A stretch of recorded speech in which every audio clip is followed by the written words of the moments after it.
Hi guys, this is Elizabeth Kwam from En Gedi Grove, and it's been a while because I'm mommy first of all. So we've got a lot of new stuff.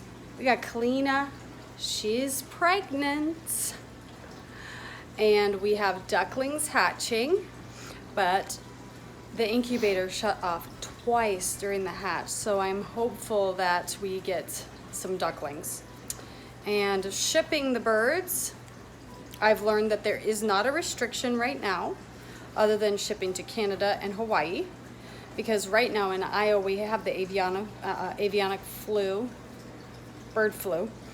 None of my flock is affected, but it's going around the state. But I'm glad that there is no restrictions right now for shipping, because that would be kind of difficult. Let's see. I've got lots of bunnies that are going to their new homes. And I've got kale to plant. I've got kale, these little seedlings. I like these little peat pot things. It's kind of hard to keep them moist, but you can. And the air prune. So this is a little bit of a, what's it called? Ludicino kale. I love it. It's very crunchy. Hey mama, are you big pregnant? There's Kalina. She is going to have her babies like any day now. So that's very exciting. We got a little snack of eggs, because Nayeli wanted eggs, but now she doesn't want eggs. Baby boy. There's a baby boy. I'm gonna sit here in my glory for a little bit. It has been a little while since I've videoed, so I'm just trying to get to grips with all of the gadgets and stuff. Right now I'm just gonna use my iPhone, but trying to relearn about my camera and my microphone. Okay guys, check this out. All right, so when I talked about glyphosate killing the microbiome of the fields and leaving the fungus, it was of people kind of hoped, or a myth about glyphosate is that it would kill fungus as well. It is not known to kill any type of fungus.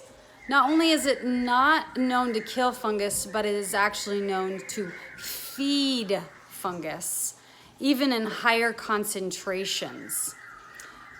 So this study that I'll show you right now shows influence of herbicide glyphosate on the growth of aflatoxins B1 production by Aspergillus, very parasitic. It says the glyphosate increased significantly the growth of all Aspergillus section favi strains in different percentages with respect to control depending on pesticide concentration. So this study has shown that these Aspergillus faveolus and A. parasiticus strains are able to grow effectively and produce aflatoxins in high nutrient status media over a range of glyphosate concentrations under different water activity conditions. Okay, here's another study where glyphosate-eating fungi are able to break down and use it as a nutritional source.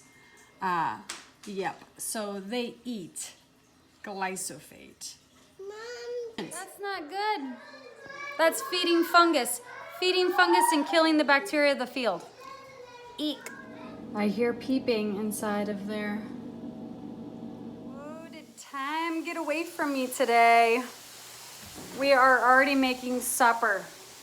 Green beans, and I got some hash going, and we had roast last night, so I chop up some beef and I put it in some potatoes. Let me know if you guys have that as a nostalgic supper growing up. Really? What? A straw. Name a mob. Bob? Let me see.